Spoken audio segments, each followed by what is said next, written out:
नमस्कार दर्शक बंधु ये देखिपार्टी मो पचरे बुणा धान आमर यही धान बुणिले आमर कौन कौन समस्या होता है एवं यार समाधान एवं बुणा धान क्यों क्यों फायदा आमको मिलता है। तो डेरी नक आसतु जाना यही चाष विषय आपन जदि नु आई गोटे लाइक एवं चैनल गोटे सब्सक्राइब करा भूलु ना। तो डेरी नकर आसतु जाना यही बुणा धान चाष विषय एवं यार फायदा विषय। प्रथम तो आप गोटे समस्या लगाइबार समस्या पाउथिबे से आपण ठीक समय धान रही पारे ना। मेसीन करवा तो आपण को सही समय मेसीन मिल न थाए और आम छोट चाषी भाई मान पाखरे या उपलब्ध न थाए। तो आमे जदि बुणा दान करवा तेबे आपण ठीक समय रे बुणी पारिबा एवं ठीक समय रे या गछ को वृद्धि करि पारिबा। आउ गोटे समस्या होची आपणकर नरुआ समय रे 5 रु 6 हजार टंका मध्य खर्च कर देई थांती से 5,000 टंका रे आपणकर कोन कोन एथिरे चकले आपण को फायदा मिलिबो। देखन आपण जदि समरा पाई जदि आपण ए धान रुआ पैसा रे आपण खर्च करेंगे तेबे आपण को ए धान रुआ समस्याटा आपण को आउ रहिबो नाही। से धान रुआ टंका रे आपण करि परिबे घास नियंत्रण एवं सेतिरे मध्ये आपणकर सार किछि किणी देई पारिबे। तो जानिबा धान चाष किपरि होइथाय बा बुणा धान चाष किपरि होइथाय। प्रथमे आपण ट्रैक्टर माध्यम रे याकू तो खाद करेंगे आपन जानछन्ती। प्रथम खाद कर देबे खाद कर सारला परे आपन साइड मान करे बा बिल तड़े आपन को कति मारवा पड़ता है। ये कति मारा नकले आपनकर जमीटी टिके सुंदर रहे ना किंबा डेप खाल जोटकी थिबो से सब समतल होगी रहिबो आवश्यक। तापर आपन करिवे पाकला खाद यार 5 रु 6 दिन मध्य हम ताटू लेट कले भी हम या पाकला खाद करा जाता है। पाकला खाद पर आपण ताकू पाटिया मार देगी चाट देवे। पाटिया मार सारला पर आपण को 3 दिन पानी जमाई पूरा बंद करके रखा पड़ता है। पूरा 3 दिन पर्यंत आपन जब रखिबे ना से खाद बसिबो ना तबे तार ऊपर पंख जब थी बुणवे से को हम ना तेणु पंख बसला पर्यंत रखा पड़ता है। यापर आपन गोटे राति पूरा एमती भिजाइबे धान को पूरा गोटे राति भिजी सारला पर ता सकाळे परवर्ती सकाळ से बीजा धान को पुणी अखारे आपन रखिबे जहाँकि पूरा पानी झरीज पानी झरला पर केवल से ओदांश बा जलियांश लगी से बस्ता को आपण 2 रु 3 दिन पर्यंत रखा पड़ता है। जहाँकि या गजाला पर्यंत बिना गजारे या बाहर करेंगे ना। एमती पक्की तंटी गजाला पर्यंत आपण रखी तापर ही आपण को या मुख्य जमी रे बुणवा को पड़ता है। तेणु गजा नला पर्यंत आपण केबे भी बस्ता को पिटांतु ना। जदि होनी तेबे आपण किछि किछि पानी चिंची ताकू गजा करी नियंतु। गजा कर सारला पर आपण मुख्य जमी को नेबे नै कि आपण पूरा बिल रे आपण बुणवा को पड़ता है। मुख्य जमी रे आपण ए पानी न छाड़ी ही ताकू आपण पानी भीतर ही बुणवे जहाँकि बसी जाइतवा पंख बा खाद बसी जाइतवा जमी रे एहीपरि आपण बुणिला परे देखिए ये धानटी तलक बसी जाइथिबो तेबे आपणकर ठीक होइछि। बुणिबा समय रे आपण ध्यान देबे कि या टिके 6 इंच दूरतार रहिले अति बल टिके पतला करके बुणबे। या पर आपण पूरा जमीर पानी को निगलाई देबे जहाँकि मझी रास्ता करके जहाँकि से जमी रे पूरा पानी रहिबा पड़िबो नाही। सेमिति आपण पूरा जो पट कि कालुआ पट को सेपट आपण पूरा निष्कासन करदे बा पानी को बाहर करदे। जदि आपणकर जमी रे पानी जमी रहिबो तेबे धान गजा बा बाहर समस्या होता है। तेणु आपण देखिए यही 2 रु 3 इंच गछ ऊपर को उठी गले आपण किछ परिमाण रे पानी ठिया कर रखंतु जाफल कि घास बारिबार टिके संभावना कम होता या पर आपण 21 दिन पर आपण कौन करेंगे कि सार प्रयोग करेंगे सार प्रयोग कला आपणकर जदि धान गछ किछु उच्चार अच्छी तबे आपण धान बिलरे पानी 2 रु 1 इंच पानी उच्चतार रखंतु पानी जमी रे जाकि शुक्ला रखंतु ना शुक्ला रखिले आपणकर घास हबार संभावना बेसी रही थाए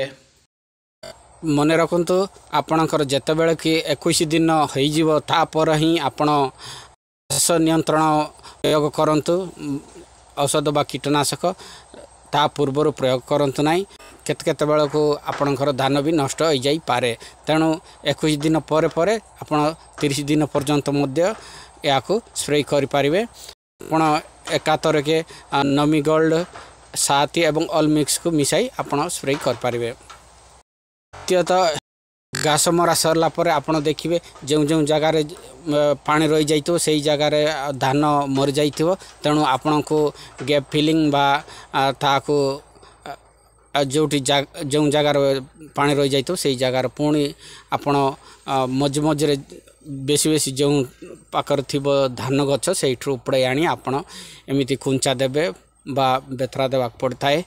जहाँकि एमिति अधिका जोटी रही तली से बाहर करके आपण माने जो जगह धान नथिबो से जगह को आपण एमिति धान रही दियंतु या को गैप फिलिंग मध्य कहि परिबा नचेत आपणकर पानी रही जमी जाइथिबो जगह रे आपणकर धान रहिबो नै तो आपण के समस्या उपजिबा संभावना रही थाए तेणु निहाती यही काम करबा पड़ताई जो जेतेबेले कि आपणक 30 दिन पर बा आपणक तली उपड़ाइबा को एला बयसरे धान जोटा एबे आपणकर एई देख पारजंती केते सुंदर भाबरे पूरा आमे खुंचा देइछु एयाकू एमिति गैप फिलिंग कले आपणकर जमी रे कौन से स्थान गैप रहिबो नाही बा खाली जगह रहिबो नाही एति प्रति ध्यान देबा पड़ता है देखिए पुणी आपणकर 45 रु 50 दिन जिते बेल को हो जाइथिबो पुणी जदि आपणकर घास समस्या हो पारे एमिति एई देखुचंते एई मथा घास ऊपर को बाहरी थाए तेणु पुणी समस्या आपणकर हो जाइताए तेणु सेकेंड बार आपण सार प्रयोग करी तृणनाशक प्रयोग करि पारिबे जाकि मु प्रथम जो जो उपादान कही आपण ताको नहीं अर्थात नमी गोल्ड साथी एवं अलमिक्स को मिसाई संपूर्ण आपणकर जमी रे केते टैंक दरची से अनुसार आपण प्रस्तुत करबे गोल प्रस्तुत करके ताको जमी रे प्रयोग करिवे द्वितीय बार जदि घास आपणकर सठिक परिमाण जदि आपण पानी रखिबे जमा करके तबे आपणकर घास समस्या द्वितीय बार आसे नाही गछ जंतर के वृद्धि हो जाइताए अवश्य जदि एमिति हेले आपणकर पुणी द्वितीय थर तृणनाशक प्रयोग कर पारिबे अत्यधिक पतला कि अत्यधिक बल हेले मध्य आपणकर धान अमल हबार टिके कमी जाइए तेणु आपण सठिक परिमाण प्राय बुणिले अर्थात आपणकर 6 इंच रु 1 फुट दूरतार किंतु प्रायतः 6 इंच दूरतार जदि आपणकर धान मंजी पड़थिबो धान गछ देख पारछन्ते एमिति एति दूर जदि रहिबो आपणकर पिल अधिका संख्यार पिल दब एवं आपणकर धानटी अधिक अमल हबार संभावना बेसी रही थाए तेणु बेसी बल करके बुणंतु नाही किंबा पतला हो गले आपण गैप फिलिंग मझ मझे देदेवे जहाँफल कि आपणकर एई समस्या केबे रहिबो नाही बा अमल केबे कमिबो नाही तेणु एथिप्रति ध्यान देबे जता आपण द्वितीय बार जदि तृणनाशक प्रयोग करचंती तापरे आपणकर जेतेबेल को 50 रु 60 दिन हो जाइतिबो आपणकर धान सेतेबेल को आपण पोटास यूरिया एवं ग्रोमर बा कुड़े कुड़े को आपण मिसाई द्वितीय थर आपण सार प्रयोग कर पारिबे जदि आपणकर धान टी बहल अच्छी तबे आपण प्रयोग न कले भल जदि आवश्यक पड़े आपण द्वितीय थर प्रयोग कर पारिबे ଆପଣ ଦେଖିବେ ସାର 2 ଥର ପ୍ରୟୋଗ କରି ସାରିଲା ପରେ ଯଦି ଆପଣଙ୍କର ଜମିରେ ଲେଢ଼ା ପୋକ ଦେଖିବାର ସମ୍ଭାବନା ରହିଥାଏ ତେଣୁ ଆପଣ ଯଦି ଆପଣଙ୍କ ପାଖରେ ଉପଲବ୍ଧ ହେଉଛି ଇମାମେକ୍ଟିନ୍ ବେଣ୍ଡାଜମ୍ ସହ ଆପଣ ପ୍ରାଇଡ଼କୁ ମିଶାଇ ଆପଣ ସ୍ପ୍ରେ କରିପାରିବେ ନଚେତ ଆପଣଙ୍କର ପ୍ରପନପସ୍କୁ ସ୍ପ୍ରେ କରନ୍ତୁ ଏହା ମଧ୍ୟ ଭଲ କୀଟନାଶକ ଅଟେ ଏହି ଦୁଇଟି ମଧ୍ୟରୁ ଯେକୌଣସି ଆପଣ ଗୋଟେ ଥରେ ସ୍ପ୍ରେ କରିପାରିବେ ଫସଲ ଫୁଲ ହେବା ପର୍ଯ୍ୟନ୍ତ ଆପଣ ସମୟ ଦେଖି ଯଦି ଆବଶ୍ୟକ ଦ୍ୱିତୀୟ ଥର ଆପଣ ସ୍ପ୍ରେ କରିପାରିବେ ଫୁଲ ହେଲା ପରେ କରନ୍ତୁ ନାହିଁ ଏଇ ଦେଖିପାରୁଛନ୍ତି ଏମିତି ଚକଡ଼ା ପୋକ ହେଇଯାଇଥିବ ତେବେ ଆପଣ ମୋର ଦେଶୀ ଉପାୟଟି ଆପଣ ଥରେ ପ୍ରୟୋଗ କରି ଦେଖନ୍ତୁ ଆପଣଙ୍କୁ କେମିତି ଲାଭ ହେବ କମେଣ୍ଟ ମାଧ୍ୟମରେ କହିବେ ତ ଇମିଡାକ୍ଲୋରପିଡ୍ ବା ଇମିଡାକ୍ଲୋରପିଡ୍ 75 ଆପଣ